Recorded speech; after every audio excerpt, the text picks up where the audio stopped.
socialist with. God, he's such a weirdo creepo, and he gets to go on a show with just like people that are just like his total simp fans because they're all like these Zoomer socialist white people archetypes.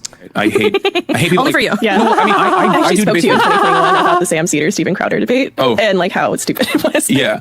Well, that's the thing. Like debates are just purely for entertainment. I think it can have an educational component to it for sure. But overall, it's not about like whose facts are solid. It's more so about who says them in a more solid way. And also it's the theatrics. It's a good way to maybe bring some people over to your side in the margins. But overall, it's not activism. It's not, doing something meaningful. It's not even like. It's not activism or doing something meaningful, like convincing people that you're correct about a thing. By the way, that's all of politics. Right? Like if you look at the founding of the country, if you look at like any big, like people arguing in Congress over amendments that you're trying to pass, like the founding fathers, like literally writing pamphlets to try to debate people into like, hey, here's why you should support the federalization of our country. Here's why you should support, like writing pamphlets, the Federalist Papers, writing pamphlets, is literally debating people on politics. Here's my political opinion. Here's why I think it's right. Please support it so we can have country. No, debate isn't real politics. What real politics actually is me driving home from Starbucks in my $300,000 car so that I can get in my $3 million house so that I can come into my $5,000 or $50,000 or $150,000 a month job to tell you about why socialism is the best thing ever. Like, that's real politics. Who are the other streamers that you do like that are focusing on politics coverage right now? And doing it well. There's a lot of great people. You have Sean the Black, Frogan. Why does he never get any pushback on these podcasts? Because these people are all bought into the same Zoomer socialist bullshit aesthetic, right? Like these are the same, like the peak moment for Hasan's life was him, sitting as coming from a billionaire family with some poor Venezuelan kid on my Discord crying. And Hasan's trying to tell him why actually Venezuela is going great. And this poor kid saying like, my family lost our entire life savings and we eat rats on the street. And Hasan's like, you just don't understand. Like, it's just like this weird, it's unironically, it's like the white savior trope, but it goes in the other way for progressives. Caroline Kwan, Central Committee, there's advocacy exists. So that's, I try to use that as a teachable moment for other people who will listen. Who are the other streamers that you do like that are focusing on politics coverage right now? And doing it well. There's a lot of great people. You have Sean the Black. Sean the Black, who just made the death threat against me. Frogan, who started the whole cracker discourse by using racial slurs against white people. Also celebrated October 7th. Caroline Kwan, who said that Palestinians and Christians and Jews all live together happily in Palestine in the year zero, who said I shouldn't exist. Central Committee, Mike from PA, the guy who said that he just named like 4 insane people in a row. These are all insane people. Mike, the guy who said that if I show up at an event, he's got enough lawyers to light up, show up. What's the term I'm looking for? On site me, like. There are a lot of like Twitch streamers specifically that also do political coverage. Carter's another one. I don't know who that is. Probably insane. Low. So there are definitely content creators that are doing this sort of thing. But beyond that, I would say, in the YouTube space, there's a lot of essayists that are great. They write a lot of YouTube essays. They do a lot of YouTube commentary. They're great. There's a lot of great people overall. None of them engage in debates. And this was 1 day ago. So he knew about all of this. It's so wild that he's worse than any Nazi because he gets mainstream support doing it. Like at least the Nazi people, Fuentes and all these guys have to think so hard about how to hide their with irony. And these guys don't even have to think about it. They just openly say like, oh, I support this dude who calls for death threats, but it's okay because that guy's white or Cuban, depending on how I want to insult him. Are we bringing up Destiny? Is that what Yeah, I was about to say like I wasn't going to name names. Yeah, no, there's a content creator who like loves debating, doesn't really care about any of the things that he debates about, but like he will assume like ridiculous stances, ridiculous positions. He's relatively skilled in rhetoric, not necessarily very knowledgeable on the issues, but rhetoric not knowledgeable. Not anyway. So here's my 52 TikTok video thread for that I learned today about like, oh my god. Very long way in debates, but beyond that, this dude is very edgy. Loves saying gamer words, the N-word specifically. Yeah, that's me. Yeah, when you think of Destiny, he's the guy that loves saying the N-word. That's like definitely the totality of what I do. God, he's such a disgusting snake worm. Recently, I feel like that happened. Yeah, recently. It happened like 2 weeks ago, where he said the N-word on a podcast. 2024 said the N-word on a like, bro. Oh my! It's like the pearl clutching I would expect from like a 17-year-old. Holy. You have people getting really upset about the word cracker. Yes, which is really funny because like that is definitely a very like reactionary aspect of the gaming space in general, unfortunately. Yeah, I mean the power dynamics there are questionable at best. The power dynamics. The power dynamics. The Western colonialism, imperialism, power dynamics. aspect of the gaming space in general, unfortunately. Yeah, I mean, the power dynamics there are questionable at best. Yeah, and it's been going on. It's been going on for like the past like 5-6 days now, where everyone is like, "Yeah, you can't anti-white slur." I wonder why. And does he ever bring up Frogan in this? Does he ever bring up where this actually started from? Probably not a single time.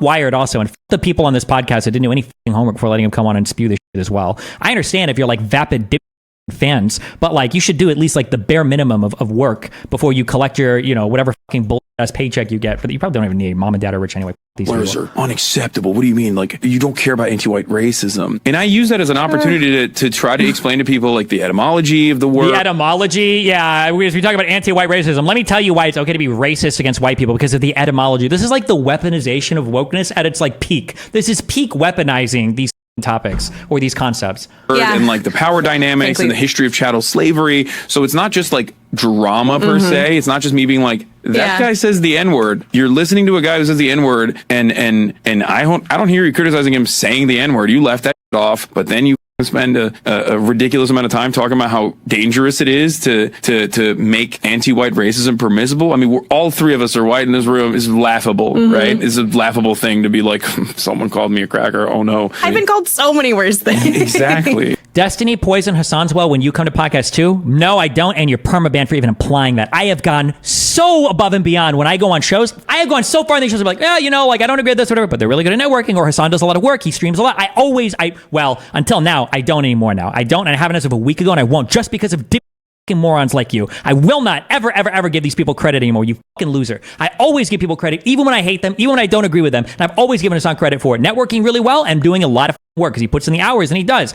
You, I won't do it anymore. No point in even fucking doing it, because you'd be like, oh, you poison the well too. Poison the well. No, if anything, I'll state disagreements we have. I'll say I think he's crazy because he said X, Y, and Z, but it's not because of him calling the cops on his ex-porn star girlfriend. It's not because of this being a failure of personal life. It's not because of him going to brothels. Usually it's because of some unhinged political he said. 99% of my attacks against these people when I'm on other shows are like of high substance, right? There's a reason why they don't talk to me, and it's just like divorce selling and cuck jokes, okay? So you, okay? Right. And it's like, it's so obvious what's going on, but I do think that a lot of people get duped, like good natured people that have some biases get duped into like reactionary framing on that issue. It's like bullying. It's wrong. It's bad. Sure. But it's like when you make that comparison, when you bullying.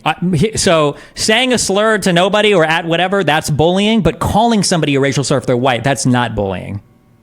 When you flatten it out and say like, this is all bigotry and it's all unacceptable, and the people saying that are literally also saying the N-word simultaneously. Simultaneously or in response to saying like, well, why is it okay to do this but not this? It's not like everybody was saying the N-word and then somebody said the C-word and be like, oh my God, no, that's not okay. It's more like, damn, that's crazy. White people or other people can call white people slurs. Well, what about this word? Oh, now you're saying the N-word? You don't think we should say the word? Like, I think people are probably just like, oh, probably just shouldn't say racial slurs, or at least not at people, right? I'm like, well, you don't think that kind of bigotry is unacceptable at all? Kind of seems like... Really? Who's defending that? God, I hate that. I hate the Wired people more than Hasan on this. The fact that they're just sitting here like eating this up. God, they're so lazy and stupid. You're making this a talking point because you want to expose hypocrisy where no such hypocrisy exists. So that's, I try to use that as a teachable moment for other people who listen. Teachable moment. Like genuinely learning about an issue. It's more so learning the talking points. Which honestly makes Twitch so interesting. Yeah, people don't learn about an issue. They just learn the talking points. Anyway, so this is why the Western colonialist power, Israel, is an apartheid genocidal regime that is bent on the eradication of the Palestinian people. It's not, doing something meaningful. It's not even like genuinely learning about an issue. It's more so learning the talking points. Which honestly makes Twitch so interesting as a platform for all of this, because this was not what it was made to do. Yeah. Well, I feel like this is a good point to end our chat on. Thank you so much for talking about all of this with us. And let's take a quick moment and then come back for...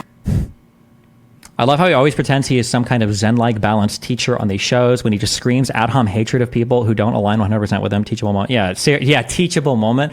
Like, I'll be unhinged. I'll be unhinged on shows. I think it's probably a little bit more unhinged on my stream than if you see me. But like, I'll argue with people like Jordan Peterson and stuff. But I usually go on more disagreeing shows than agreeing ones. Hasan can't handle any pushback whatsoever. But yeah, Hasan goes into these shows and he's like, yeah, so I look for teachable moments. I look for teachable moments through through all the fighting and the agony of the online discourse. And I try to help people go to a better... And then on his stream, it's like, this is why Divorcelli is a f***ing cock! Is there any merit to the Optics Bro points about toning down the unhingement on shows? Bro, shut the f*** up. Are you serious? I am so calm on shows and these people still walk away ass mad. Out of here, you moron. Toning down the unhingement. I was so gentle to Candace and Jordan, and they both went and cried afterwards. No, I'm not toning it down any more than that. I have no desire to talk to people if it just has to be like a mutual suck fest where both of us get on our knees and suck each other off for 2 hours on the fucking camera. I'd rather kill myself. Why Pac-Man isn't as popular as Hasan or you? He seems to be very informed and has very polished content. Pac-Man, I think might be more popular than me and Hasan. Pac-Man exists. There's a separate world of like online politics that's very divorced from like the Twitch, YouTube, like debater sphere or like political personality sphere. Like Josiah is thriving in that environment right now, right? Like pondering politics, you might not know who. I appreciate that, Destiny. All right, bye. Remember to hit that like and subscribe, and don't forget the notification bell so that my videos show up right in your feed.